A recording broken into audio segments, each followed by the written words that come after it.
কুকুর আর ছাগল সঙ্গম হয়ে ছাগলের পেট থেকে একটা বাচ্চা হয়েছে, বাচ্চাটার মাথা কুকুরের ন্যায়, দেহটা ছাগলের ন্যায়। প্রশ্ন খাওয়া যাবে কিনা? তিনটি প্রশ্ন উত্তর যে দিতে পারবে আমি ইসলাম কবুল করব। কি প্রশ্ন? না আল্লাহ এখন কি করছেন। 2 নম্বর প্রশ্ন হলো যে আল্লাহর মুখ কোন দিকে। 3 নম্বর প্রশ্ন হলো আল্লাহর আগে কে ছিল। সাবস্ক্রাইব করুন সত্য মিথ্যা যাচাই চ্যানেল। ইয়া রাসূলুল্লাহ, ইয়া হাবিবাল্লাহ, হুজুর আপনি যখন মানুষ চলে মানুষের ছায়া জমিনে পড়ে। ইয়া রাসূলুল্লাহ, ইয়া হাবিবাল্লাহ, হুজুর আপনি চললে আপনার ছায়া জমিনে পড়ে না? পড়ে না। মা শানুকা ইয়া রাসূলুল্লাহ, আপনার আসল স্বরূপটা কি বলুন। আল্লাহর নবী বলছেন আয়েশা, মুজাম্মিল ওয়ালা চাদরটা দিয়ে বলছেন আয়েশা, এইভাবে দিয়ে বলছেন আয়েশা এই চাদরের 2 কোণ মজবুত করে ধরে তুমি তোমার নিজের দিকে জোরে টানো। শুনুন ভালো করে। আয়েশা সিদ্দিকা রাদিয়াল্লাহু তাআলা আনহা বলছেন আমি এবার চাদরটা ধরে, রাসূল বললেন চাদরটা ধরে জোরে টেনেছি, টানার সাথে সাথে এই চাদরটা পিঠ কেটে পিঠ ভেদ করে বেরিয়ে এলো। জোরে বলুন সুবহানাল্লাহ। আয়েশা আশ্চর্য হয়ে বললেন ইয়া রাসূলুল্লাহ, ইয়া রাসূলুল্লাহ, হুজুর আপনি যদি আমাদের মতো বাশার হতেন, মানুষ হতেন, তাহলে টানা হয়ে আসতেন, টানা হয়ে চাদর কেটে বেরিয়ে এলো। মা শানুকা ইয়া রাসূলুল্লাহ, হে রাসূল বলতে হবে আপনার আসল স্বরূপটা কি বলুন। আল্লাহর নবী বলছেন আয়েশা রে আমার আসল স্বরূপটা হলো আমি নূর। জোরে বলুন।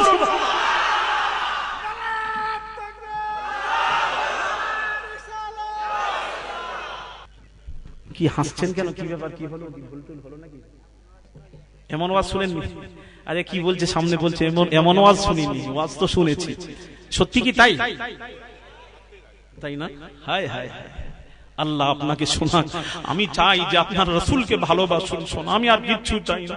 আমি আলী আসগরের ওয়াজ হচ্ছে, আমি तमाम যেখানে যাই সেখানে নবীর শানকে তুলে ধরি। নবীকে বুঝে নিলে হাজার হাজার নামাজ, হাজার হাজার তাহাজ্জুদের চেয়ে 1 ঘন্টা সঠিকভাবে রাসূলকে জেনে নেওয়া হাজার হাজার নামাজ তাহাজ্জুদের চেয়ে উত্তম। সুবহানাল্লাহ। ওই জন্য ভাই গাউসে আজমকে একটু ছেড়ে আমি একটু কথা বলছি। রাসূলকে জেনে নিলে গাউসে আজমকেও জেনে নেবেন। এই জন্য রাসূলের কথা বলছি। আপনারা কিছু মনে ভাবছেন না কি বলে হুজুর? না আমি বন্ধ করে দেব, ছেড়ে দেব? একটু বলি শোনেন। ওটা তো শুনলেন, আরো শুনবেন, একটু তাও বলবো, এটাও শুনেন, দরকার আছে। ভাইয়ের আমার, রাসূল বলছেন আয়েশা রে আমি হলাম নূর। এটা আলী আসগরের কথা নয়, কোরআনের তাফসীর। আল্লাহ বলছেন কদ জাআকুম মিনাল্লাহি নূর। আল্লাহ বলছেন আল্লাহর তরফ থেকে এসেছে নূর। নূর সে মুরাদ মুহাম্মদ সাল্লাল্লাহু আলাইহি ওয়াসাল্লাম। জোরে বলুন। সমস্ত মুফাসসিরগণ লিখেছেন, আপনি তুলে দেখুন তাফসীর ইবনে কাসীর তুলুন, আপনি তাফসীর রুহুল বায়ান তুলুন, আপনি তাফসীর ইমাম আলুসি তাফসীর তুলুন, যেখানে তুলে খুলে খুশি খুলে দেখেন সমস্ত মুফাসসিরগণ লিখেছেন মিনাল্লাহি নূর। নূর से मुराद मोहम्मद को कहा गया। मोहम्मद कुरान में मोहम्मद का नाम सम्माउन नूरा, नूर रखा गया। जुरे बोलुन सुबहान। नबी হলেন আসল নূর। আজকাল ঝগড়া হচ্ছে, কেউ বলছেন নবী মাটির তৈরি, কেউ বলছেন নূরের তৈরি। একটা ঝগড়াও চলছে একটা। আসলে অবুঝের মতন আমরা কথাবার্তা বলি, আসলে বুঝি না। একটু যদি হাকিকাত বোঝে নি তাহলে আপনারাও বুঝে যাবেন।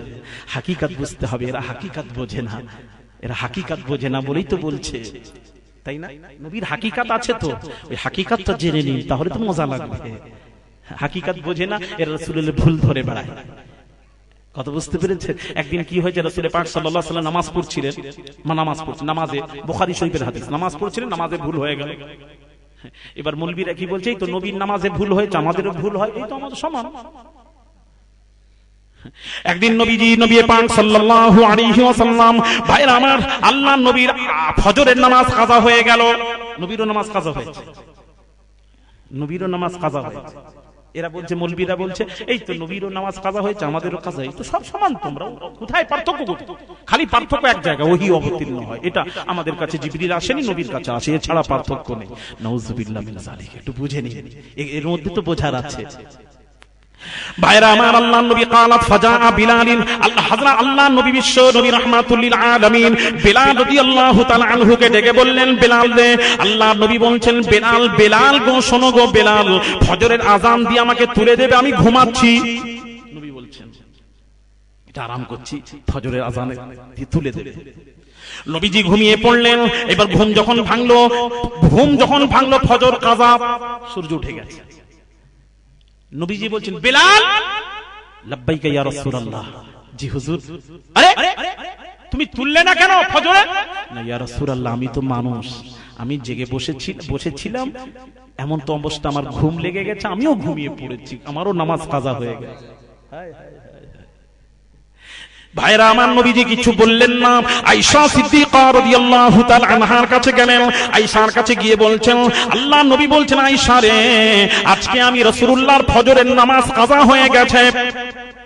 আয়েশা হাজারো লাখো লাখো হাদিসের হাফেজা আয়েশা তখন ধরেছেন, রাসূলকে ধরেছেন, ইয়া রাসূলুল্লাহ, ইয়া হাবিবাল্লাহ, হুজুর আপনি তো নিজেই বলেছেন, আইনাইয়া তানামানি ওয়ালা ইয়ানামু কলবি, রাওয়াহুল বুখারী। বুখারীর হাদিস। আল্লাহ নবী বলছেন, আইনাইয়া তানামানি ওয়ালা ইয়ানামু কলবি। আল্লাহ নবী আয়েশা বলছেন, ইয়া রাসূলুল্লাহ, ইয়া হাবিবাল্লাহ, হুজুর আপনি তো নিজেই বলেছেন, আমার চোখ ঘুমায়, দিল জেগে থাকে, আমি সব জ্ঞানে থাকি, সব জানতে পারি। যার জন্য তামাম ফাকিগণ লিখেছেন, নবীর ঘুমে ওযু নষ্ট হয় না। আর আমরা ওযু অবস্থায় ঘুমিয়ে গেলে আমাদের ওযু নষ্ট হয়ে যায়, আর নবীর ঘুমে ওযু নষ্ট না। শুনে নিন, আকীদা দুরুস্ত করুন।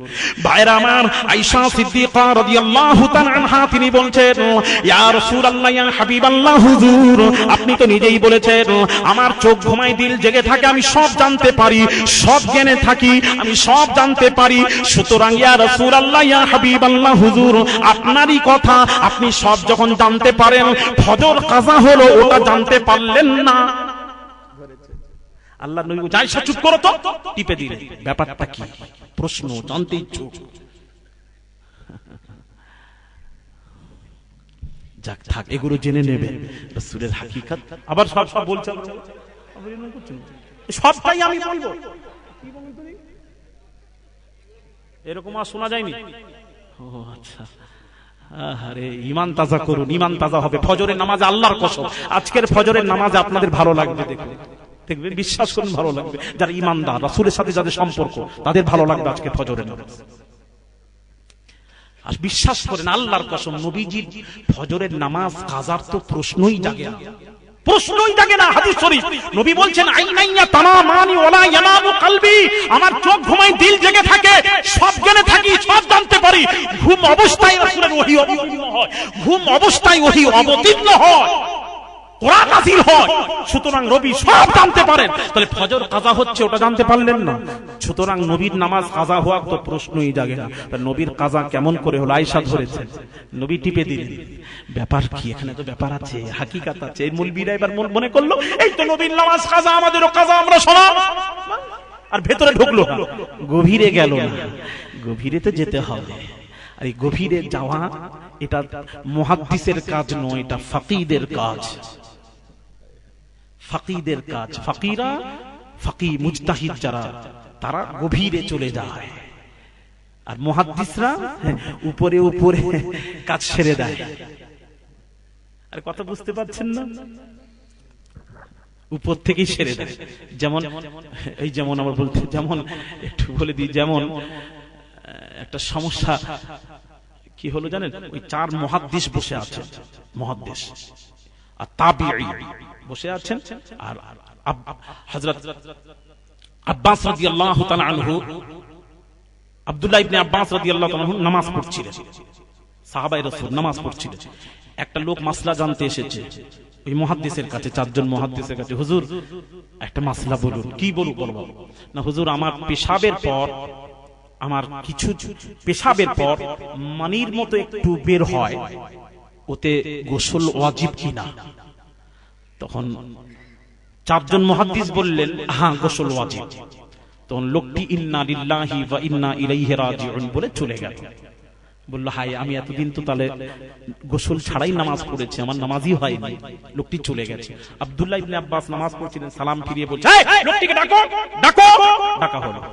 ডাকার পর আব্দুল্লাহ ইবনে আব্বাস ডেকে বললেন যে, তোমার পেশাবের পর যে জিনিসটা বের হয়, সেই বেরোনোর সময় কি তোমার মানে মানে বিবির সাথে মেলামেশার এইরকম কিছু খেয়ালাত তোমার মধ্যে আসে, খাহিসাতের খেয়াল এইরকম আসে তখন?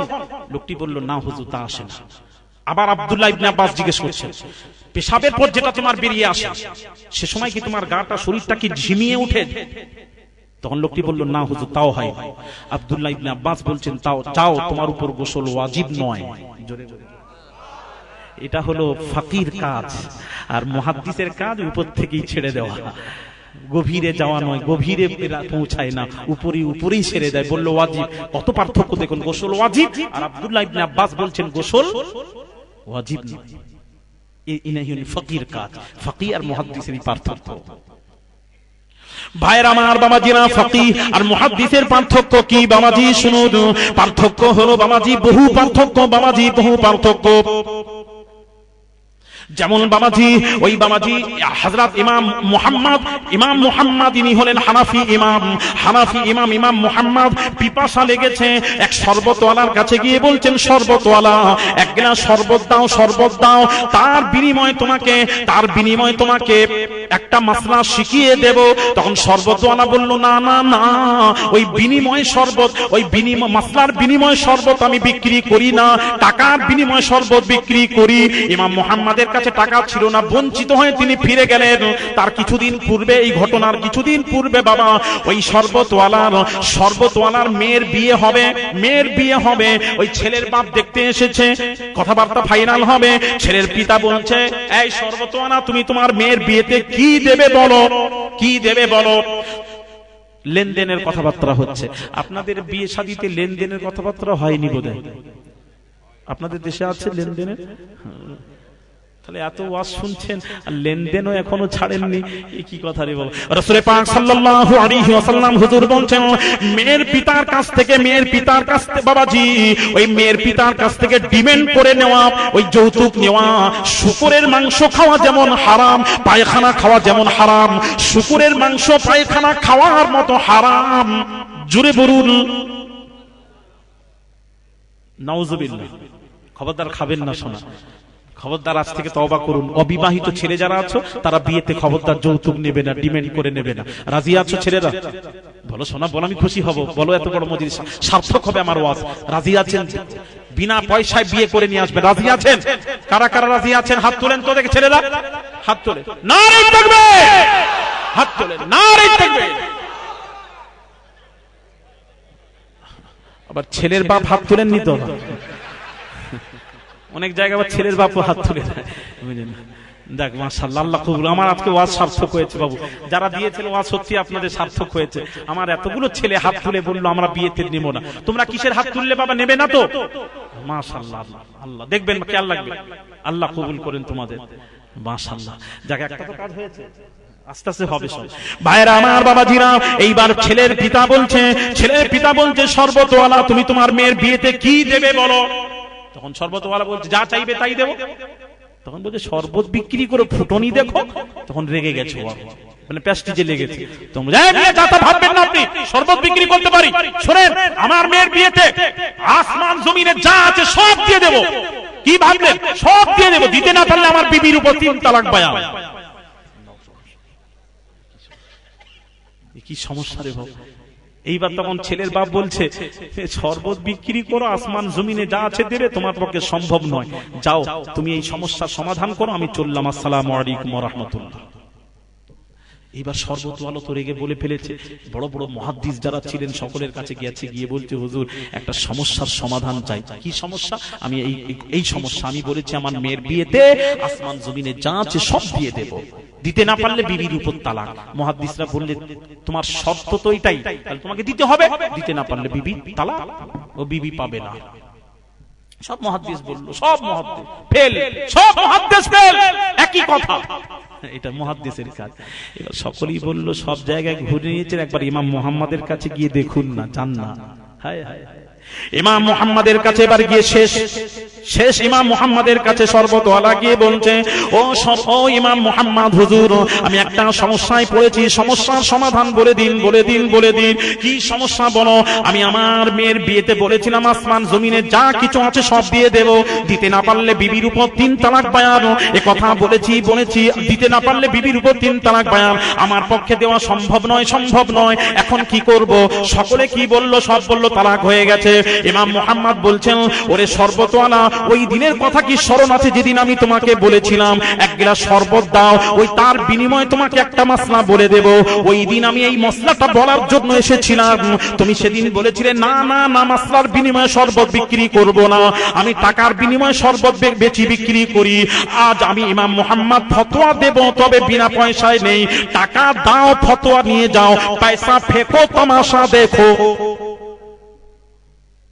আসল জায়গায় আঘাত করেছেন, তাই না? ঠিক জায়গায় দিয়েছে। বলে সেই দিন যদি শরবত দিয়েছে, ওইটা তো সেই দিন তো বলতে এসেছিল, এটা তার পূর্বের ঘটনা, সেই দিন তো বলে দিতাম। তুমি বললে টাকা চাই, টাকার বিনিময়ে শরবত বিক্রি করি, আজকেও তুমি টাকা দাও, ফতোয়া নিয়ে যাও, টাকা ছাড়া আমিও ফতোয়া দেব। যখন সেই শরবতওয়ালা চিন্তা করলো, বিবিকে তো বাঁচাতেই হবে যেমন করে হবে। কি বিবিকে বাঁচাবেন না? বিবিকে তো বাঁচাতেই হবে। এবার টাকা পয়সা দরকার, যা হয় দরকার, চল বিবিকে বাঁচায়, সবাই চাইবে। এবার টাকা পয়সা দিয়ে বলে ফতোয়া দেন। ইমাম মুহাম্মদ ফতোয়া দিচ্ছেন কি জানেন? সব মুহাদ্দিস বলল দিতেই হবে, সব আসমান জমিনে যা আছে, না হলে তালাক হয়ে যাবে। আর ইমাম মুহাম্মদ বলছেন, যাও একটা কোরআন শরীফ দিয়ে দাও। আরে কোরআন শরীফ দিলে কি হবে? আরে শুনেন আমি কি বলেছি, শুনুন, আসমান জমিনে যা আছে সব দিয়ে দেবো, এই কথা বলেছি। কোরআন তো দেওয়া আমার পক্ষে কোনো ব্যাপারই নয়। কি বলছেন আপনি? বুঝুন। ইমাম মুহাম্মদ বলছেন কোরআন দিয়ে দাও। ভাইরা আমার, ইমাম মুহাম্মদ কোরআনের একটি আয়াত তিলাওয়াত করলেন, কোরআন থেকে প্রমাণ করলেন, দলিল পেশ করলেন। ইমাম মুহাম্মদ কোরআনের একটি আয়াত তিলাওয়াত করে বললেন, আল্লাহ রাব্বুল আলামিন ইরশাদ করেছেন, ওয়ালা রাতবিউ ওয়ালা ইয়াবিসিন ইল্লা ফি কিতাবিম মুবিন। আল্লাহ কোরআন ইরশাদ করছেন, শুকনো এবং ভিজা এমন কিছু নাই যা কোরআন শরীফে নেই। অর্থাৎ আসমান জমিনে যা কিছু আছে তার চেয়েও বেশি 30 পারা কোরআন শরীফের ভেতরে রয়েছে। কোরআন দিয়ে দাও, শর্ত বাতিল, তালাক থেকে বেঁচে যাবে। জোরে বলুন সুবহানাল্লাহ। তাহলে ইমাম মুহাম্মদ হলেন ফাকিহ আর ওনারা হলেন মুহাদ্দিস। তাহলে মুহাদ্দিস আর ফাকিহর মধ্যে পার্থক্য বুঝলেন ভাই? না বুঝতে পারেন? আরেকটু বলি, আরেকটু পরিষ্কার হয়ে যাবে। একটা সমস্যা দেখা যায়, কুকুর একটা ছাগলের সঙ্গম হয়েছে, কুকুর আর ছাগলের সঙ্গম হয়ে ছাগলের পেট থেকে একটা বাচ্চা হয়েছে। বাচ্চাটার মাথা কুকুরের ন্যায়, দেহটা ছাগলের ন্যায়। প্রশ্ন, খাওয়া যাবে কিনা? সব মুহাদ্দিসরা বলল, দূর, কুকুরের মতো মাথা খাওয়া যায়, লা ইয়াজুজ, জায়েজ নয়, দাও। সব বলে দিল, তাদের কাজ যেটা বলে দিলে। এবার ছুটতে ছুটতে ইমাম আজম আবু হানিফার কাছে এসে পৌঁছালো। বলে, চলে যাও ইমাম আজম আবু হানিফার কাছে। আমার পূর্বে বলছিলেন উনি একটা কথা আমার ভালো লাগছিল, কথা বুঝতে পেরেছেন? এরকম ইমাম আজমের অনেক কথা, ভাই ভাই বুঝতে পাচ্ছেন? আরে কথা বুঝতে পাচ্ছেন? ইমামে আজমের কাছে চলে যাও, সমস্যার সমাধান যদি পেতে চাও তো ইমামে আজমের কাছে যাও। ইমামে আজমের কাছে গেলেই সাথে সাথে কি বলছেন জানেন? ইমামে আজম আবু হানিফা বলছেন, সকলেই বলল খাওয়া যাবে না, যাবে না, যাবে না। ইমামে আজম আবু হানিফার কাছে সমস্যা গেলে ইমামে আজম আবু হানিফা কি বললেন? যে তোমরা এক কাজ করো, ওই বকরিটার বাচ্চাটার সামনে একদিকে মাংস দাও, আরেকদিকে ঘাস দাও। যদি সে মাংস খায় তাহলে মনে করবে কুকুর মাংস খায়, তাহলে তাকে খাওয়া যাবে না, হারাম। আর যদি মাংস না খেয়ে যদি ঘাস খায় তাহলে মনে করবে ছাগল ঘাস খায়, তাহলে ওকে খাওয়া যাবে। তবে জবাই করার সময় মাথাটা আলাদা করে দেহটা খাওয়া যায়।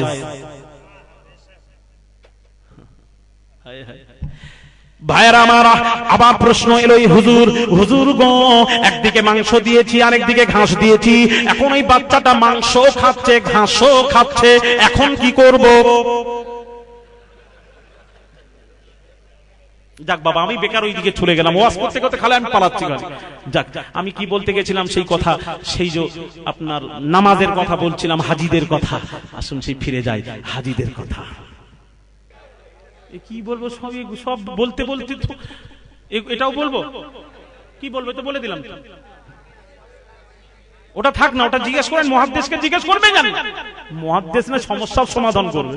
মুহাদ্দিসের কাজ নয়, সমস্যার সমাধান করা ফাকিহদের কাজ। ভাইরা আমার, সোনার ভাই জানেরা, তাহলে একদিকে মাংস দিয়েছি আর একদিকে ঘাস দিয়েছি, মাংসও খাচ্ছে ঘাসও খাচ্ছে, এখন কি করব? ইমামে আজম কুরবান যাই, হাই কি ইমামে আজম, তিনি না এলে আমরা কি হতাম? সেই ইমামে আজমকে গালি দেওয়া হচ্ছে। আজ ইমাম আজম, আজ মাযহাব মানা হচ্ছে না, ইমামকে মানছেন না। আল্লাহর কসম, ইমামে আজমের অবদান পৃথিবীতে সমস্যার সমাধান করেছেন ইমামে আজম আবু হানিফা। চিৎকার দিয়ে বলুন সুবহানাল্লাহ। তোমরা তো চলতেই পারতে না ইমামে আজম যদি না থাকতো। ভাইরা আমার, ইমামে আজম আবু হানিফা উত্তর কি দিচ্ছেন জানেন? কি তীক্ষ্ণ বুদ্ধি হুজুরের।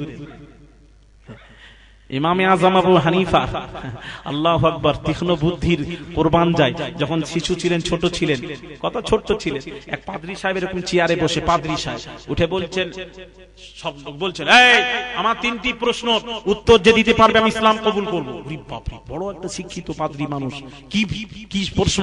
না, আল্লাহ এখন কি করছেন বলুন, আল্লাহ কি করছেন তাড়াতাড়ি বলুন।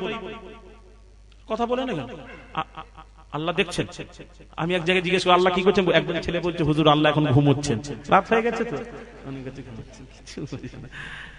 আল্লাহ ঘুমাচ্ছে, আল্লাহ ঘুমোচ্ছেন, নাউজুবিল্লাহ। ভাইরা, এখন আল্লাহ কি করছেন প্রশ্ন। এবার সবাই চুপ করে বসে আছে, আল্লাহ কি করছেন কি বলা সম্ভব? সবাই বড় বড় হাস্তি বসে আছে। ইমামে আজম আবু হানিফা ছোট। ভাইরা আমার, 2 নম্বর প্রশ্ন হলো যে আল্লাহর মুখ কোন দিকে? আল্লাহর মুখ কোন দিকে? 3 নম্বর প্রশ্ন হলো আল্লাহর আগে কে ছিল? সবাই বসে আছে চুপ করে। পাদ্রী সাহেব বলছেন বলুন উত্তর দিন। সবাই বসে আছে, উত্তর নেই। ইমামে আজম ছোট্ট ছেলে, দেখুন তীক্ষ্ণ বুদ্ধি বলছেন, চাচা যান একটু সময় দেবেন। চুপ। পাদ্রী সাহেব বলছেন বলুন 3টি প্রশ্ন উত্তর আছে, দিতে পারবেন কেউ যখন খামোশ, কোনো কথা আসছে না। ইমামে আজম আবু হানিফা আবার বলছেন, চাচা যান একটু সময় দেবেন। চুপ। আবার পাদ্রী সাহেব বলছেন 3টি প্রশ্নের উত্তর কেউ আছেন দেবেন? কেউ যখন কথা বলছে না, ইমামে আজম আবু হানিফা ছোট্ট 7 বছর বয়স, বলছেন হুজুর আমাকে একটু সময় দেবে, চাচা একটু সময় দেবেন। আরে এই ছেলেটা সময় করছে, তোমার বাপ চাচা আমরা আছি, সব বড় বড় মুরব্বীরা বসে আছি, তারা কিছু বলতে পারছে না, তুমি ছোট ছেলে, তুমি কি বলতে গিয়ে কি বলে ফেলবে, আমাদের বেইজ্জতি মানে ইসলামের বেইজ্জতি। তখন আবু হানিফা দাঁড়িয়ে বলছেন, নোমান বিন সাবিত আবু হানিফা বলছেন, না চাচা, বেইজ্জতি হতে দেব না বলেই তো বলছি একটু সময় দিন। জোরে বলুন। আচ্ছা দাও, সময় দাও। ইমামে আজম ছোট্ট ছেলে দাঁড়িয়ে বলছেন, পাদ্রী সাহেব চেয়ারে সিংহাসনে বসে আছেন, ইমামে আজম সামনে বসে দাঁড়িয়ে বলছেন, পাদ্রী সাহেব আপনার 3টি প্রশ্নের উত্তর আমি দেব, তবে দেব যেখানে, তাহলে আপনি একটু নিচে নেমে আসুন, আমি আপনার ওই জায়গায় বসে 3টি প্রশ্নের উত্তর জনগণকে দিতে চাই। ইচ্ছুক। তখন পাদ্রী সাহেব শিক্ষিত মানুষে বলছে, হ্যাঁ এটা তো নিয়ম। তো উনি আস্তে করে নেমে নিচে বসলেন।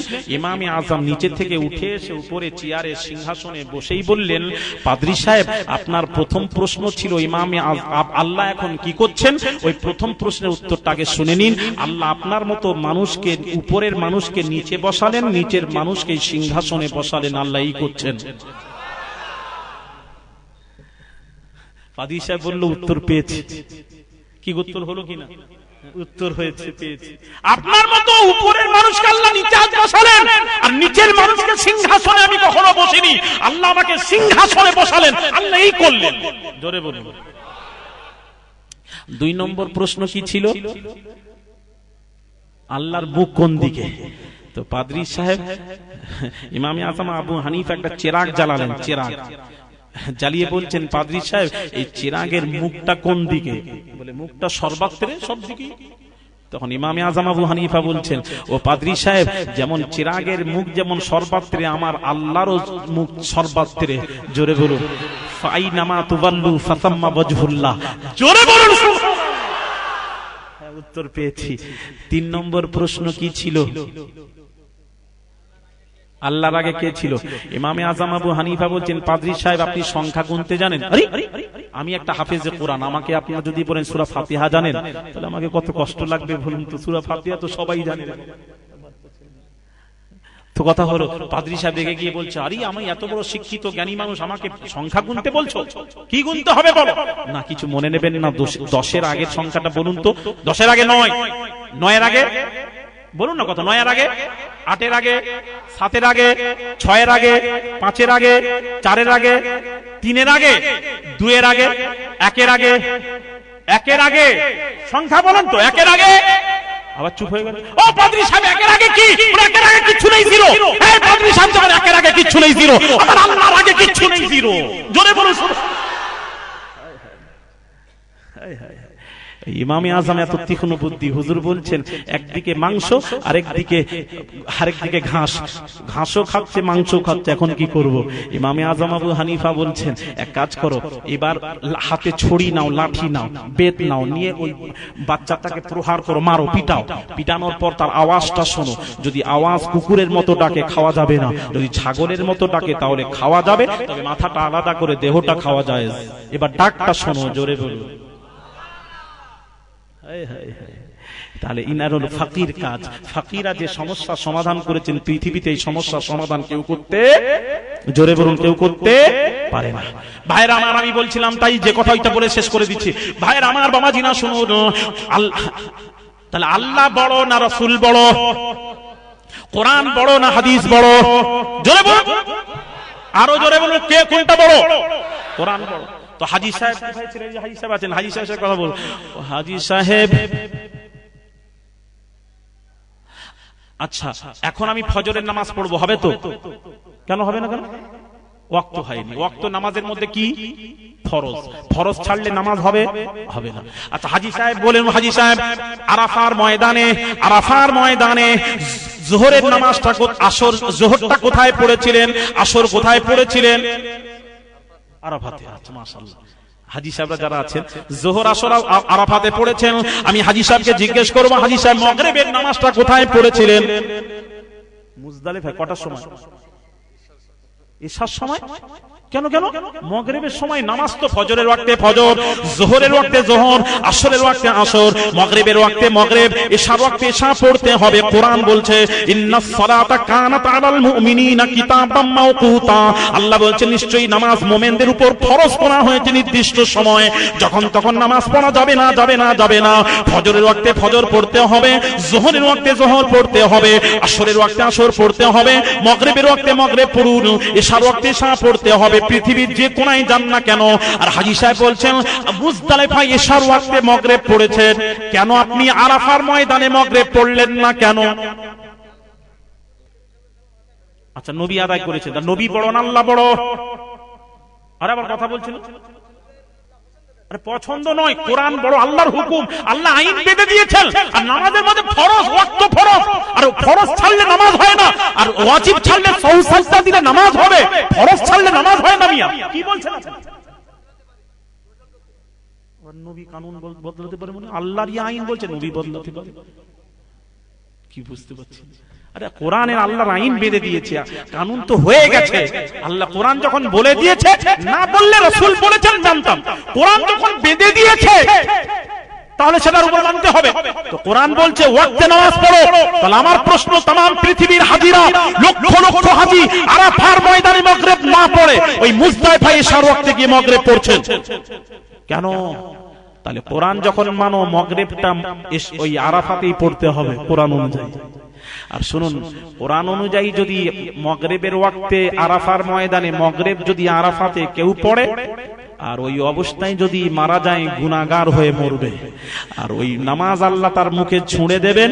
আর ইচ্ছাকৃতভাবে জোরপূর্বক যদি পড়েন না পড়বো, তাহলে ওই অবস্থায় যদি মারা যান ঈমান চলে যাওয়ার আশঙ্কা থাকে যদি জোরপূর্বক পড়েন। কেন?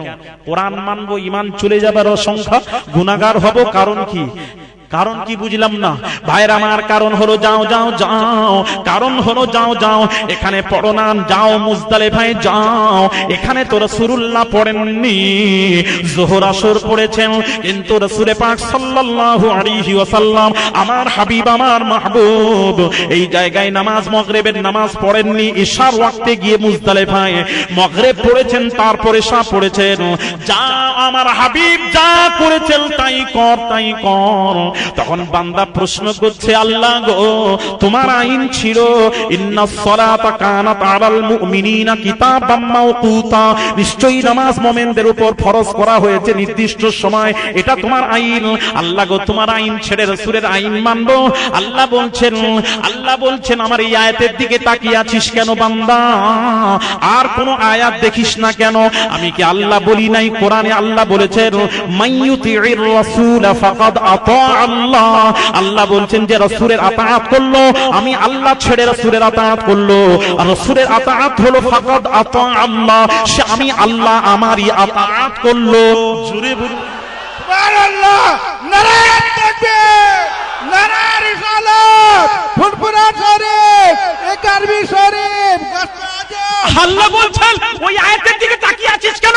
আর আয়াতগুলো দেখতে বসনি? আমি আল্লাহ বলেছি মাইয়ুতির রাসূল ফাকাদ আতা আল্লাহ, যে আমার করলো না রাসূলের করলো, আমার ছেড়ে দিল রাসূলের করলো। আরে মিয়া, রাসূলের করাটাই হলো আল্লাহ বলছেন আমার করা, অসুবিধা নেই। তবে আমার রাসূলের ছেড়ে আমাকে ধরিস আমি নেই, তবে আমাকে ছেড়ে রাসূল করিস আমি আল্লাহ আছি। জোরে বল।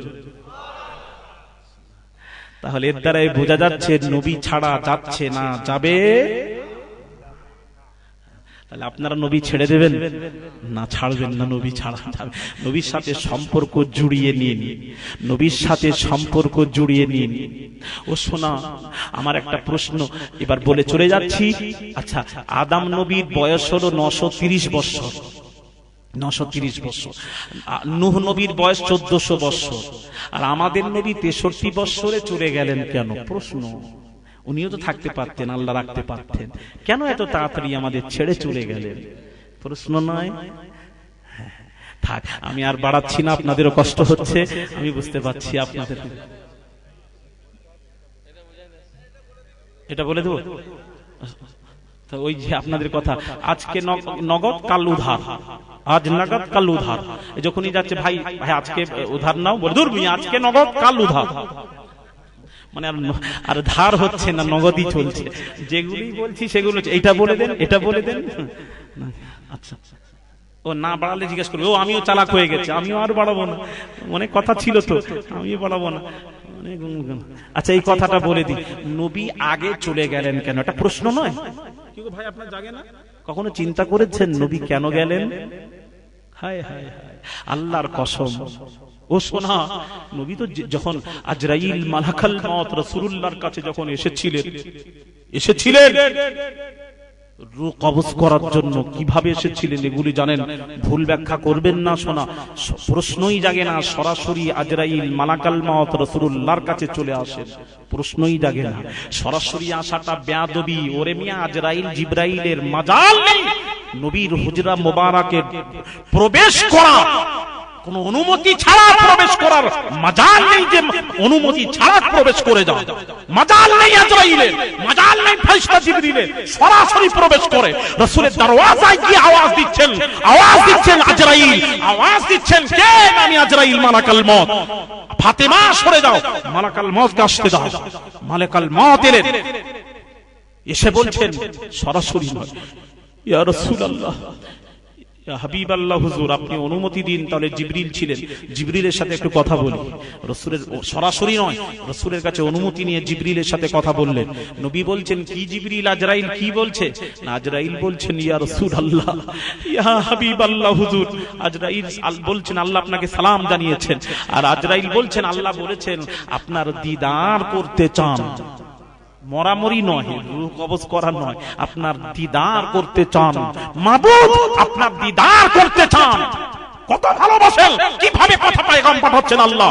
আল্লাহ বলছেন, হাবিব কিভাবে পায়গাম পাঠাচ্ছেন, কত ভালোবাসেন, যাও এইভাবে বলো। জিবরিল যখন বলেছেন, রাসূল বলছেন ওই সময় তো রাসূল বলছেন আমি তো আজরাইলকে বলে দিতাম, আজরাইল যাও, আমি এখন যেতে রাজি নই। বলতে পারতেন, নবী বলতে পারতেন, ইখতিয়ার ছিল, কিন্তু নবী বললেন না, বললেন চলো, আমি আল্লাহর দিদার যখন চাচ্ছেন আল্লাহ, চলো আল্লাহর দিদার করতে আমিও রাজি। চলে গেলেন। কেন গেলেন? ওই সময় তো বলতে পারতেন, তাহলে উনি যতদিন বলতেন ততদিন থাকতেন দুনিয়ায়। কেন ছেড়ে চলে গেলেন? আল্লাহর কসম, ছেড়ে কেন গেলেন? ভাইরা আমার, যুবকেরা, সোনার বাবাজিরা, এই জন্য রাসূল আমাদেরকে ছেড়ে গেলেন। উম্মতেরা, আমি আগে চলে গেলাম, আমি আগে গিয়ে কিয়ামতের ময়দানের সবকিছু সুব্যবস্থা, উম্মতেরা আমি রাসূল তোদের সুব্যবস্থার জন্য আমি আগে ছেড়ে চলে যাচ্ছি। জোরে বলুন সুবহানাল্লাহ, চিৎকার দিয়ে বলুন সুবহানাল্লাহ। আমি তোদেরকে এই জন্য ছেড়ে যাচ্ছি, আমি তোদের সুব্যবস্থার জন্য আগে চলে গেলাম। আচ্ছা বলুন, কবরে কটা প্রশ্ন হবে? 3টা। কবরের প্রশ্ন, মূল প্রশ্ন একটা হবে, একটা। আপনারা 3টা জানেন? হায় হায়, আমি তো একটা জানি। আপনারা কিছু জানেননি, তাহলে কে বললো আপনারা সব জানেন? আমি তো শুনলাম নাকি খুব ভালো আপনারা জানেন। থাক, এটা জেনে নেবেন, কবরের মূল প্রশ্ন একটাই, 3টা নয়, একটাই। তাহলে এটাও জানবেন? তাহলে এতদিন জানেননি কি রে বাবা, কোনটা জানেন? তাহলে আপনারা জেনেছিলেন কোনটা? খালি ঘটনা শুনেছেন বোধহয়, ওয়াজ শুনেননি। অনেক ঘটনা, কিসসা কাহিনী শুনেছেন। ভাইরা আমার, আল্লাহর কসম, আমি আলিয়াস করেন না, হাদিস শরীফ শুনেন। عن انس بن مالك رضي الله تعالى عنه قال قال رسول الله صلى الله عليه وسلم ان العبد اذا اوذي في قبره وتولى عنه اصحابه انه لا يسمع قرع نعالهم اعطاه ملكان فيقعدانه فيقولان ما كنت تقول فلان ما كنت تقول في هذا الرجل لمحمد صلى الله عليه وسلم। ভাইরা আমার, উঠে বসানোর পর এবার বলা হবে, প্রশ্ন করা হবে, বল এই হাযার রাজুল, এই মুহাম্মদ সাল্লাল্লাহু আলাইহি ওয়াসাল্লাম সম্পর্কে তোর ধ্যান ধারণা, আকীদা কি ছিল বল। এবার বাবাজি রাসূল কেন আগে গেলেন, কেন আগে গেলেন? ভাইরা আমার ভালো করে শুনবেন। রাসূল পাক সাল্লাল্লাহু আলাইহি ওয়াসাল্লাম আগে গিয়ে বলছেন, মাবুদ গো, রব্বুল আলামিন আল্লাহ, রব্বুল আলামিন আল্লাহ, আমি আগে চলে এলাম, আমি আগে এই জন্য এসেছি মাবুদ গো, আমার উম্মত যখন কবরে আমার পরে আসবে, কবরে যখন তাকে শুইয়ে দেওয়া হবে, কবরে যখন প্রশ্ন করা হবে, মাবুদ গো, আল্লাহর নবী বলছেন, আল্লাহ গো, মান রব্বুকা, যখন মান রব্বুকার প্রশ্ন করা হবে আমার উম্মতকে, তোমার রবকে, আল্লাহ গো, যদি আমার উম্মত যদি বলতে না পারে, আল্লাহ তুমি আমার উম্মতকে আযাব দেবে না, আল্লাহ আমার উম্মতকে আযাব দেবেন না। আল্লাহ যদি বলতে না পারে, দ্বিতীয় প্রশ্নের সুযোগ করে দেবেন, দ্বিতীয় প্রশ্নের সুযোগ করে দেবেন। ওই প্রথম প্রশ্নের উত্তর যদি দিতে না পারে, তাতে আযাব দেবেন না। আল্লাহ বললেন, হাবিব আয় মাহবুব, তাই হবে, তাই হবে। যা হাবিব, আমি তো ওয়াদা করেছি, তুমি যাতে রাজি, আমি আল্লাহ তাতে রাজি। আমার তো মাথায় ঢোকে না, মার রব্বুকা, তোমার রবকে, ওটাই যদি বলতে পারলো না, তাহলে আগের প্রশ্ন আবার কেন, কি হবে?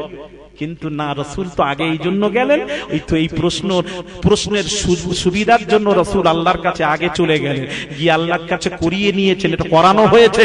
আল্লাহ গো, প্রথম প্রশ্নের উত্তর আমার উম্মত যদি দিতে না পারে, দ্বিতীয় প্রশ্নের সুযোগ দেবেন, আযাব দেবেন না। দ্বিতীয় প্রশ্নটা কি? মা দীনুকা, তোমার দিন কি? আল্লাহ, ওই দ্বিতীয় প্রশ্নের উত্তর যদি আমার উম্মত ঠিকভাবে দিতে না পারলে মাবুদ গো, তুমি আযাব দেবেন না। আল্লাহ আযাব দিও না, মাবুদ দিও না। আর তৃতীয় প্রশ্নের সুযোগ আল্লাহ করে দেবেন। আল্লাহ বললেন, হাবিব তাই হবে, জোরে জোরে সুবহানাল্লাহ, সুবহানাল্লাহ। তৃতীয় প্রশ্ন হবে, মা কুনতা তাকুলু ফি হাযার রাজুলি মুহাম্মাদিন সাল্লাল্লাহু আলাইহি ওয়াসাল্লাম, মুহাম্মদ সাল্লাল্লাহু আলাইহি ওয়াসাল্লাম সম্পর্কে তোর ধ্যান ধারণা আকীদা কি ছিল বল। এটাই ছিল প্রশ্ন, শেষ প্রশ্ন। আল্লাহর নবী তখন বলছেন, মাবুদ গো, ইমতিহানের পরীক্ষার হলে, ইমতিহানের হলে, পরীক্ষার হলে বাপ যদি বলে ছেলের কাছে থাকবো, মা যদি বলে ছেলের কাছে থাকবো, শিক্ষক যদি বলে আমি ছাত্রের কাছে থাকবো, থাকতে দেওয়া হয়? একটু জোরে বলো। থাকতে দেওয়া হয় না। আল্লাহর নবী বলছেন, মাবুদ গো, ও মাবুদ গো, ওই পরীক্ষার হলে, ইমতিহানের হলে কেউ থাকতে পারে না, কাউকে থাকতে দেওয়া হয় না মাবুদ। আল্লাহ গো, তোমাকে বলছি, আমার সম্পর্কে যখন উম্মতের কাছে প্রশ্ন করা হবে, মাবুদ গো, মাবুদ গো, আমি যেন আমার উম্মতের কাছে হাজির থাকতে পারি। সুবহানাল্লাহ, সুবহানাল্লাহ, সুবহানাল্লাহ।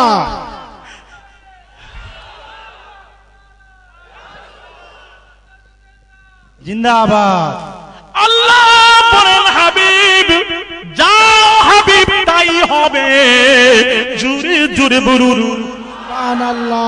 মা কুনতা তাকুলু ফি হাযার রাজুল, হাযা ইসমে ইশারা, হাযার রাজুল, খোদার কসম মুনকার নাকির যখন বলবে হাযার রাজুল, বলার সাথে সাথেই বাবাজি কবরে হিজাব তুলে দেওয়া হবে। আল্লাহর নবীকে কবরবাসী রাসূলুল্লাহকে দেখতে পাবে। সুবহানাল্লাহ, সুবহানাল্লাহ। আমার রাসূলকে দেখার পর এইবার প্রশ্ন করা হয়, মা কুনতা তাকুলু ফি হাযার রাজুল লি মুহাম্মাদিন সাল্লাল্লাহু আলাইহি ওয়াসাল্লাম, মুহাম্মদ সাল্লাল্লাহু আলাইহি ওয়াসাল্লাম সম্পর্কে তোর ধ্যান ধারণা আকীদা কি ছিল বল। এটাই প্রশ্ন। বাবাজি গো, যারা দুনিয়ায় রাসূলুল্লাহর সাথে যারা সম্পর্ক, যারা দুনিয়ায় রাখে না, যারা আগে রেখেছিল, যারা দুনিয়ায় সম্পর্ক রাসূলুল্লাহর সাথে সম্পর্ক রেখেছিল, রাসূল ছাড়া কিছুই বুঝতো না। সাহাবীরা রাসূল ছাড়া কিছুই বুঝতেন না। উসমান গনিকে হজে পাঠিয়ে আল্লাহর নবী বলছেন, উসমান গনি চলে যাও, মক্কায় চলে যাও, কাফেরদের সাথে পরামর্শ করবে যাও, আমি আগামী বছর হজ পাকে যাব। উসমান গনি চলে গেলেন, কুফারে মক্কার সাথে কথা বললেন। वापसी जब हो रही थी, उस्मान गनी वापसी हो रही थी, तो कुफ्फारे मक्का कहने लगे, उस्मान जो जा ही रहे तो काबे की तवाफ तो कर लो। उस्मान गनी बोले, उस्मान गनी यूं अर्ज की कि नहीं, मैं काबे की तवाफ करने के लिए तैयार नहीं। क्या बात है उस्मान, काबे से तुम्हारा कोई इख्तिलाफ है? नहीं, काबे से तो खुदा का घर है, अल्लाह का घर है, इससे कोई इख्तिलाफ नहीं है, फिर काबे की तवाफ क्यों नहीं करोगे उस्मान, बात क्या है?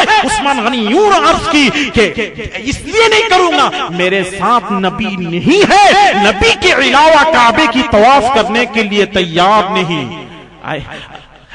উসমান জান, কাবা তওয়াফটা করুন। উসমান গনি বলছেন, না করব না। কেন করবেন না? কাবার সাথে কোনো দ্বন্দ্ব আছে নাকি? ইন্না আউওয়ালা বাইতি উদিয়া লিন-নাস, মুসলমানদের প্রথম ঘর হলো বাইতুল্লাহ, আল্লাহর ঘরের সাথে কোনো দ্বন্দ্ব নেই, ইখতিলাফ নেই। কেন করবেন না? এই জন্য করব না, আমার সাথে নবী নেই, নবী ছাড়া কাবা তওয়াফ করতে রাজি নাই। সামনের বছর রাসূল আসবেন, রাসূল যদি কাবা তওয়াফ করেন, আমি উসমান নবীর পেছনে পেছনে কাবা তওয়াফ করব। আমি উসমান কাবা বুঝি না, আমি কাবার কাবা নবী মুহাম্মদুর রাসূলুল্লাহকে বুঝি। যারা রাসূলুল্লাহকে বুঝেছিল, নবীর সাথে যারা সম্পর্ক দুনিয়ায় ছিল, রাসূলুল্লাহ সুন্নাহ জিন্দা করেছিল, আহলে বায়াতকে ভালোবাসতো, আহলে বায়াতের সাথে যাদের সম্পর্ক ঠিক ছিল, ভাইরা আমার, তাদেরকে প্রশ্ন করা হবে, তারা উত্তর দেবে। উত্তর দেওয়ার পর বাবাজি ওখান থেকে বেহেশত পর্যন্ত পরিষ্কার রাস্তা করে দেওয়া হবে। ভাইরা আমার, এমনও হতে পারে বাবাজি, কোন আশিকে রাসূলকে যখন প্রশ্ন করা হবে, নবীজি ওখানে সামনে থাকবেন, নবী বলবেন, ওকে প্রশ্ন করছো কেন? আমাকে জিজ্ঞেস করো ও কি, আমি রাসূলুল্লাহ উত্তর দিচ্ছি। সুবহানাল্লাহ। নারে তাকবীর, নারে রিসালাত। واما المنافق والكافر فيقال له ما كنت تقول في هذا الرجل لا ادري ما يفعل بي ولا بكم لا ادري ما يفعل بي ولا بكم। ভাইরামার, লা আদরি, ভাইরামার, ওই কাফের মুনাফিকদেরকে প্রশ্ন যখন করা হবে রাসূল সম্পর্কে, মুনাফিকরা বলবে, মুনাফিকরা বলবে আমরা তো মুহাম্মদকে আমাদের মতো মানুষ মনে করতাম, তো আমাদের মতো মানুষ, মুসলমান মুসলমান বড় ভাই নবী, মুসলমান মুসলমান ভাই ভাই নবী আমাদের বড় ভাই, আমরা তো ওনাকে বড় ভাই মনে করতাম। আযাব শুরু হয়ে যাবে, খোদার কসম বাঁচাবার রাস্তা নেই। ও শোনা, রাসূলের সাথে সম্পর্ক জুড়িয়ে নাও, নূরুন আলা নূর, কবরেও নাজাত আখিরাতেও নাজাত, নাজাতই নাজাত। সুবহানাল্লাহ সুবহানাল্লাহ। नाजात ही नाजात। दीन और दुनिया की भलाई गर तुझे मंजूर है, दीन और दुनिया की भलाई गर तुझे मंजूर है, उसका दामन थाम ले जिसका मोहम्मद नाम है। একটাই রাস্তা, রাসূলের সাথে দামান ধরে নিন। রাসূলের দামান ধরার আগে, এবার রাসূলকে বোঝার আগে আল্লাহর ওলিদেরকে বুঝে নিন। ওলিকে বুঝলে, ওলিদের সাথে সম্পর্ক রাখলে ওলিরা নবীর সাথে সম্পর্কটা জুড়িয়ে দেবে। পাকিস্তানে এক আল্লাহর ওলি, পাকিস্তানে এক আল্লাহর ওলি বাহু নামে, মস্ত বড় আল্লাহর ওলি। এই বরযাত্রী যাচ্ছিল, রাস্তা ভুল করে আল্লাহর ওলির সাথে দেখা, রাস্তায় বলছে হুজুর আমরা আহমদপুর গ্রাম যাব, জানেন? আল্লাহর ওলি বললেন হ্যাঁ বাবা যান, একটু পৌঁছে দেবেন, যে একটু উপকার করবো না, এসো এসো। আল্লাহর ওলি সামনে, বরযাত্রী পেছনে। 20 কদম যাওয়ার পর আল্লাহর ওলি দাঁড়িয়ে পড়লেন, পড়ে বলছেন ওই দেখো আহমদপুর গ্রাম, খোদার কসম স্বপ্ন নয় বাস্তব। দাঁড়িয়ে ওই পাকিস্তানের জমিনে দাঁড়িয়ে হাজার হাজার মাইল দূরের সেই সোনার মদিনা শরীফের সবুজ গুম্বুদ গুম্বাদে হাজরা দেখিয়ে দিয়ে বললেন যা ওই দেখ আহমদপুর গ্রাম দেখা যায়, চলে যা। বরযাত্রীরা কে মুসলমান চেনে না সবুজ গম্বুজ, চিনতে পেরে মুসলমান বলছে হুজুর ও আহমদপুর গ্রাম নয়, মদিনার আহমদপুর গ্রাম নয়, আমরা পাকিস্তানের আহমদপুর গ্রাম যাব। আল্লাহর ওলি বললেন ওই এক আহমদপুর গ্রাম ছাড়া পৃথিবীর কোন আহমদপুর গ্রামের সাথে আমার সম্পর্কও নেই আর জানাও নেই। ওলিদের সাথে সেই আহমদপুর গ্রামের সাথে, অর্থাৎ এই রাসূলুল্লাহর সাথে সম্পর্ক। আপনি যদি রাসূলের সাথে, এবার বলুন আমি প্রশ্ন জানতে চাই, আচ্ছা এরা যারা বরযাত্রী যারা ছিল, এদের চোখ ছিল, কিন্তু কোরআনে যে চোখের কথা বলা হয়েছে ও চোখ ছিল না।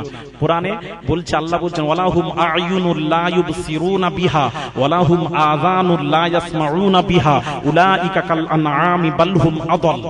আল্লাহ বলছেন যারা চোখ থেকে দেখে না, কান থেকে শুনে না, তারা চতুষ্পদ জানোয়ারের চেয়েও নিকৃষ্ট। তাহলে এই চোখ নয়, তার আরেকটা চোখ আছে। তাহলে ওই বরযাত্রী যারা ছিল ওদের তো এই চোখ ছিল, কিন্তু ওই চোখ ছিল না। ব্যাটারি ছিল, মোবাইল আছে কিন্তু ব্যাটারি চার্জ নেই। যদি ব্যাটারিতে চার্জ না থাকে মোবাইলে কথা হবে তো? জোরে বলুন। তাহলে বরযাত্রীদের তো সে চোখ ছিল না, তাহলে কি করে হলো? বরযাত্রীদের যখন আল্লাহর ওলিদের সাথে দাঁড়িয়ে যখন কথা বললো, বলার সাথে সাথে ওইটুকু সময় কথা বলতে বলতে, ওলির সাথে কথা বলতে বলতে এদের ব্যাটারি চার্জ হয়ে গেল। জোরে বলুন। বরযাত্রীদের ব্যাটারি চার্জ হয়ে গেল। এবার আমার প্রশ্ন, আল্লাহর ওলি 20 কদম হেঁটে হাজার হাজার মাইল দূরের গুম্বাদে খিজরা দেখাতে পারলেন, সেই ওলি কি ওই জায়গায় দাঁড়িয়ে দেখাতে পারতেন না? প্রশ্ন তো দেখালেন না কেন?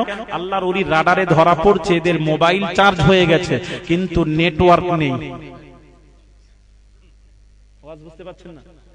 কি নেই? আচ্ছা মোবাইল আছে, চার্জও আছে, নেটওয়ার্ক যদি, টাওয়ার যদি না থাকে কথা হবে তো? কথা হবে না।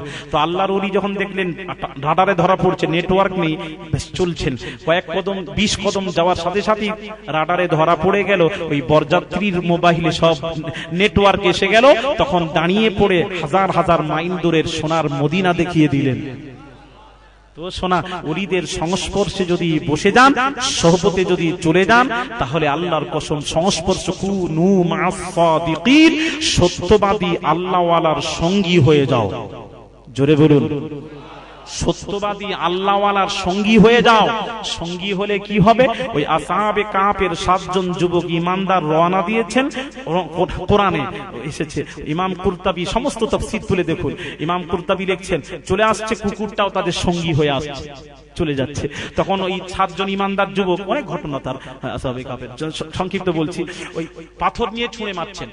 এতক্ষণ ওয়াজ তো আমি 2 ঘন্টার বেশি ওয়াজ করি, আমার কন্টিনিউ আজকে 2টো জলসা ছিল, আমি ছেড়ে দিয়ে আপনাদের জলসা গ্রহণ করেছি। আমার একটা ইয়ে ছিল যে আহমদাবাদে একবার যাব, আসিনি, একবার আমি আহমদাবাদে আমার নবীর কথা পৌঁছাবো একটা ইচ্ছা ছিল, তাই আমি ওই জলসাকে, সেও এমনি নয়, তাকে ধোঁকা দিয়ে আসিনি, তাকে বললাম আমার ছোট ভাই যাবে, গ্রহণ করবেন, তারা রাজি হলো, ছোট ভাইকে পাঠিয়ে আমি আসছি। আজকে গতকাল 2টো জলসা ছেড়ে আজকে সকালে আমি এসে গোসল করি, রওনা দিয়ে বাড়িতে থেকে রওনা দিয়ে সোজা আসছি আপনাদের কাছে। আবার আজকে গিয়ে মানে কালকে গিয়ে আমি 2টো জলসা সারব। তো কোরআন এবার তখন পাথর মারছেন, ছুড়ছে কুকুরকে পাথর মারছে, সরিয়ে দিচ্ছে, পাথর মারছে। 7 জন ইমানদার যুবক, কুকুর আমাদের সাথে যাচ্ছিস কেন যাচ্ছিস? আমরা তো সেই বাদশার ভয়, অত্যাচার, বাদশার জুলুমে দেশ ছেড়ে চলে যাচ্ছি গুহায় থাকার জন্য, কুকুর আসছিস কেন? যা, ঢেলা মারছে, তুই তো ভুগবি, কোথায় ভুগে দিবি, আর বাদশার লোক জানতে পারলে আমাদেরকে ধরে নিয়ে যাবে।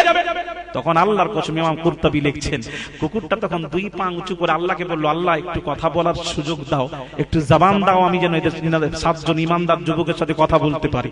আল্লাহর কাছে পারমিশন চাইলেন, আল্লাহ জবান দিলেন। কুকুরটা পা তুলে দিয়ে বলছে কুকুরটা বলছে, হ্যাঁ 7 জন ইমানদার যুবক, আমি সে কুকুর নয়, ভুগনে ওয়ালা কুকুর আমি নয়। জোরে বলুন আমি ভুগবো না। তারপর আচ্ছা চলো, সে কুকুরটাও সাথে সাথে গিয়ে কুকুরটা বসে পড়লো গুহার মুখে।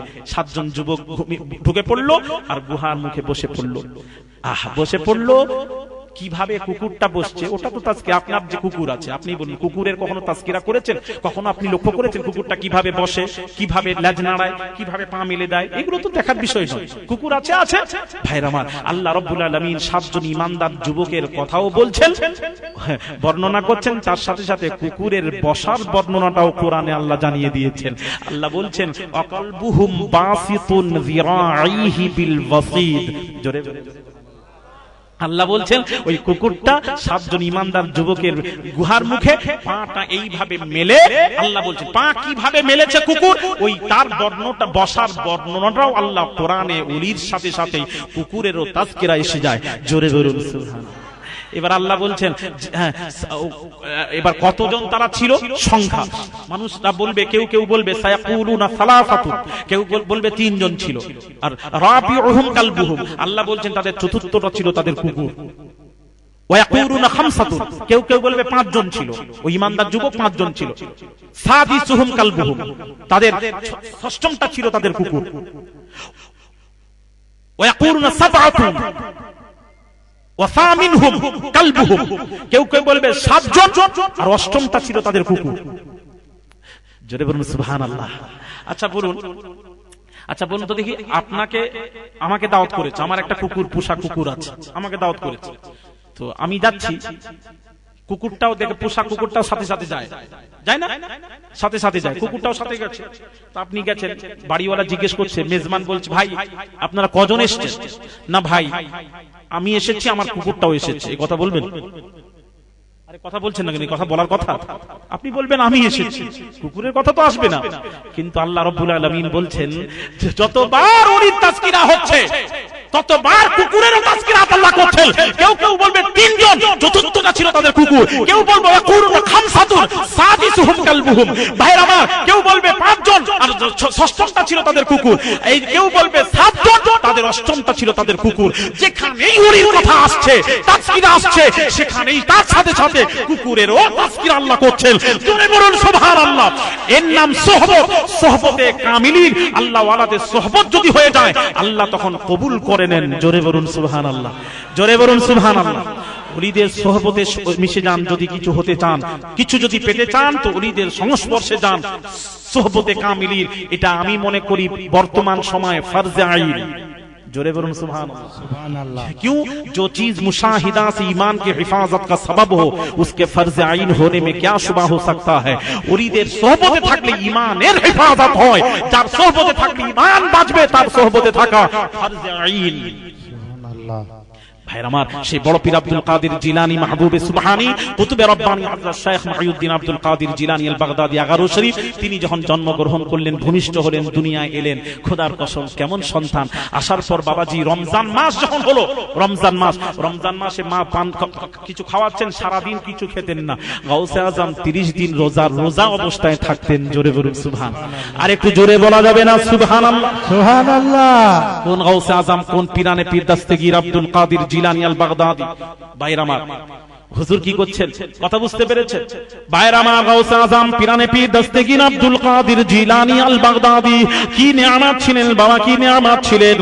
ভাইরা আমার, গাউসে আজম বলছেন, যারা মসজিদে নামাজ পড়ে আমি গাউসে আজম আব্দুল কাদের বলে দিতে পারি ওই জুতো দেখে বলে দিতে পারি কোনটা মুমিন মুসলমানের জুতো, কোনটা মুনাফিকের জুতো।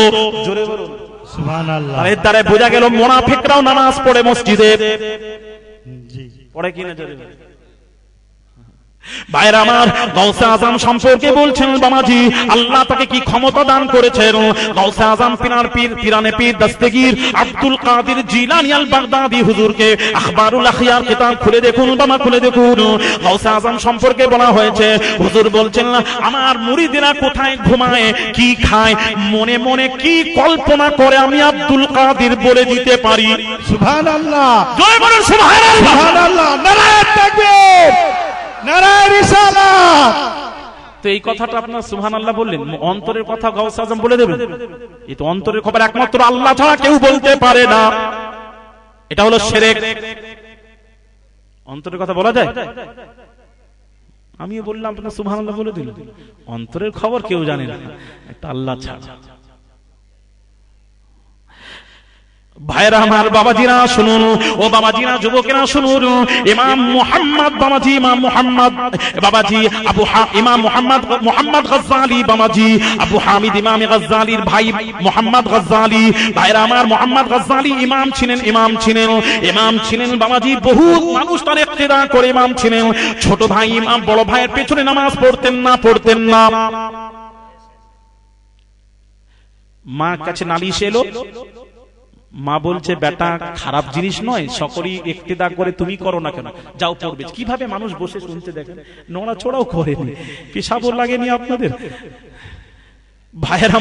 ভাইয়েরা আমার, এমন সময় বাবাজি মা বলছেন, বেটা খারাপ জিনিস, যাও তোমার ভাইয়ের পেছনে নামাজ পড়বে, যাও তোমার ভাইয়ের পেছনে নামাজ পড়বে, যাও। মায়ের আদেশ পালন করছেন, চলে গেলেন। আল্লাহু আকবার, কিয়াম করেছেন। বড় ভাই ইমাম মুক্তাদি, ছোট ভাই মুক্তাদি হয়ে নামাজ পড়ছেন, কিয়াম করেছেন, রুকু করেছেন, সাজদায় গেছেন।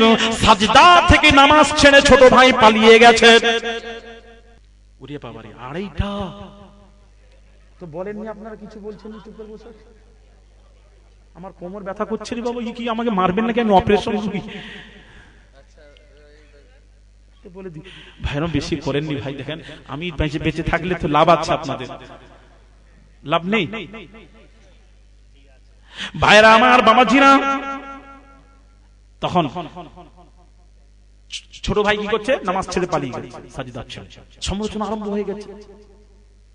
নামাজের পর সব বলছে, ইমাম সাহেব, আপনার ভাইটাকে ঠিক করতে পারেন না, একটা ভাইকে নামাজ পড়ে না, যদিও পড়তে এলো, আজকে সাজদা থেকে পালিয়ে গেল।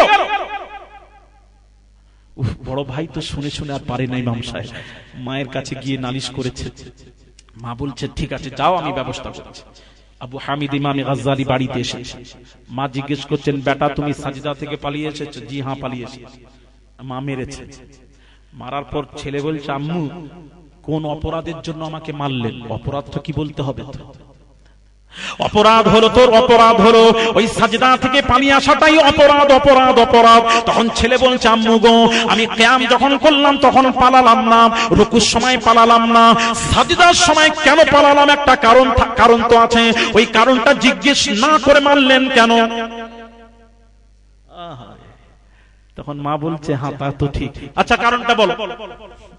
হায় হায় ভাইরা আমার, এবার আবু হামিদ ইমাম গজ্জালি বলছেন, আম্মু গো, আমি নামাজ পড়তে গেছিলাম। নামাজ হলো আল্লাহর নামাজ, আমি নামাজ পড়তে গেছিলাম, নামাজ হলো আল্লাহর নামাজ।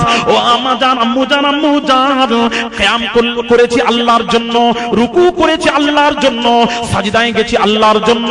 আমি যখন সাজদায় গেলাম, আমার বড় ভাই ইমাম সাহেব সাজদায় গিয়ে দুনিয়ার তালাকের কথা চিন্তা করছিলেন। ও আম্মু জান, আম্মু জান, আম্মু জান, আল্লাহর নামাজে তালাকের কথা আসবে কেন? যতক্ষণ আল্লাহর নামাজ হয়েছে ততক্ষণ নামাজে শামিল ছিলাম, আর যখন দুনিয়ার কথা চিন্তা করেছে ভাই, আমি তখন নামাজ সাজদা ছেড়ে পালিয়ে এসেছি। তাহলে আমার প্রশ্ন এখানে, তখন মা বলল, মা তো আবার কেমন মা বলছে, বেটা তুই নামাজ পড়তে গেছিলি, তুই তোর মনটা ওই দিকে নিয়ে গেলি কেন? কি কথা, কি সন্তান, কি মা, পারফেক্ট। ভাইরা আমার, বাবাজিরা, এবার আমার প্রশ্ন, বড় ভাই তো ইমাম সাহেব মনে মনে তালাকের কথা চিন্তা করছিলেন, ছোট ভাই মুক্তাদি হয়ে ওই বড় ভাইয়ের মনের কথা জানলেন কিভাবে? প্রশ্ন, মনের কথা জানলেই যে শিরক হয়ে যায়, আমাকে একটু বুঝিয়ে দিন, তাহলে আমি বুঝে যাব। আমি বুঝে গেলে লক্ষ লক্ষ মানুষকে আমি বুঝিয়ে নেব, আগে আমাকে বুঝিয়ে নেব। কথা বুঝতে পারছেন না ভাইরা আমার, বাবাজিরা, আমার আব্বা জান মুজাহিদ ইসলাম পীরে কামেল শাহ সুফি সৈয়দ আহমদুল্লাহ পীর কিবলা মুজাদ্দিদ জামান দাদা হুজুর কিবলার নাত জামাই বিয়ে দেবেন। 4টা উপযুক্ত সন্তান, কে জামাই হবে? ভেতর থেকে প্রস্তাব আসছে, অমুক অমুক অমুক। আব্বা জান রোগা পাতলা ছিলেন, শরীর হালকা ছিল, পছন্দ হয়।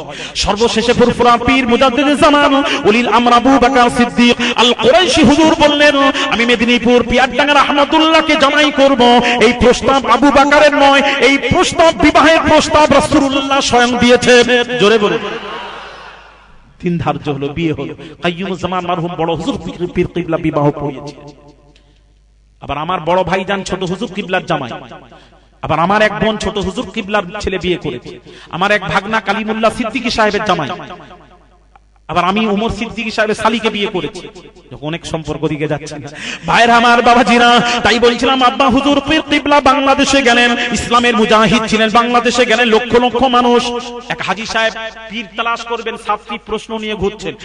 মেদিনীপুর, সুদূর ভারত মেদিনীপুর থেকে আগত আওলাদের রাসূল আসছেন, তাকে প্রশ্ন করব, উত্তর পেলে মুরিদ হব। এইরকম শ্রোতা, হাজার হাজার শ্রোতা বসে পেছনে ওয়াজ শুনছেন, ওয়াজের পর ওনার কাছে বসে প্রশ্ন করবেন, উত্তর পেলে মুরিদ হবে। মারহুম হুজুর কিবলা ওয়াজ করতে করতে, বাবা ওয়াজ করতে করতে ওই হাজী সাহেবের 7টি প্রশ্ন নিজেই করছেন, নিজেই উত্তর দিচ্ছেন। হাজী সাহেব আশ্চর্য হয়ে, আমার সাথে দেখা নেই, সাক্ষাৎ নেই, উনি আমার প্রশ্ন জানলেন কি করে? জোরে বলুন। সঙ্গে সঙ্গে হাজী সাহেব নামার পর মুরিদ হয়ে গেছিলেন। ভাইরা আমার, ওলিরা কিভাবে জানতে পারেন? অনেক কথা মনে পড়ছে আমার, যাচ্ছি না। ভাইরা আমার, ওলিরা কিভাবে জানতে পারেন? হাদিস শরীফ রাসূলুল্লাহ বলছেন, ইত্তাকু ফিরাসাতাল মুমিনি ফাইন্নাহু ইয়ানজুরু বিনুরিল্লাহি তাআলা। আল্লাহ নবী বলেন, আল্লাহ ওয়ালাদেরকে ভয় করো, কারণ আল্লাহ ওয়ালারা আল্লাহর নূরের ভেতর দিয়ে দেখতে পান। জোরে জোরে বলুন, আরো জোরে বলুন, সুবহানাল্লাহ, সুবহানাল্লাহ। গাউসে আযম পিরানে পীর দস্তগীর আব্দুল কাদের জিলানী আল বাগদাদি হুজুর বলছেন, বাবাজি গাউসে আযম বলছেন, পৃথিবীর আমার এক কোণায় যদি আমার কোন মুরিদের ফারস তারক হয়ে যায়, হাঁটুর কাপড়টা যদি উঠে যায়, আমি আব্দুল কাদের আমি টেনে নামিয়ে দেওয়ার ক্ষমতা রাখি। জোরে জোরে সুবহানাল্লাহ, আরো জোরে বলুন, সুবহানাল্লাহ। এটা যেন কেমন কেমন লাগছে। গাউসে আজম কোথায়, আর কোথায় পৃথিবীর এক কোণায় যদি মুরিদ থাকে, তার কাপড়টা টেনে নামিয়ে দেবেন, কেমন কেমন মনে হচ্ছে, যেন ভালো লাগছে না, বুঝতে পারছি না মাথায়। আরে মা, কম্পিউটার যুগে আমার ওয়াজ সুবিধা হয়ে গেছে আমাদের। আমেরিকা একটা পাঠিয়েছে, একটা যন্ত্র, একটা মেশিন মঙ্গল গ্রহে পাঠিয়েছিল। ভালো করে শুনুন, মঙ্গল গ্রহে পাঠিয়েছিল। পাঠিয়ে ওই মেশিনটার ক্যামেরা, এমন কি দামি ক্যামেরা ছিল ওখানে, ক্যামেরায় গাড়িটা চলছে, 4 চাকার গাড়ি আমেরিকা পাঠাচ্ছে, গাড়িটা চলছে, ক্যামেরায় ফটো তুলছে, আর এরা বসে বসে আমেরিকায় বসে বসে, দার্শনিকরা বসে বসে, সায়েন্স বৈজ্ঞানিকরা বসে বসে দেখছে তারা, আর ওখান থেকে ফটো তুলছে। তুলতে তুলতে গাড়িটা পাল্টি খেয়ে গেছিল, আর ফটো তুলতে পারছে না, যেতে পারছে না, ফটো তুলতে পারছে না, তখন এখান থেকে আমেরিকায় বসে বসে কম্পিউটারের মাধ্যমে বোতাম দাবিয়ে দাবিয়ে ওই পাল্টি খাওয়া গাড়িটা, মঙ্গল গ্রহের পাল্টি খাওয়া গাড়িটা সোজা করে দেয়। আর যদি মঙ্গল গ্রহের পাল্টি খাওয়া গাড়ি যদি সায়েন্সের তৈরি করা যদি মেশিনের কম্পিউটার টিপে যদি পাল্টি গাড়িটাকে সোজা করতে পারে, আর গাউসে আজম ওই এক দুনিয়ার এক প্রান্তে থেকে আরেক প্রান্তের মুরিদের কাপড়টা যদি ফরজতার্ক হয়ে যায়, নামাতে পারেননি, তাহলে বলতে হবে সায়েন্সের চেয়ে গাউসে আজমের ক্ষমতা কম বলতে হবে।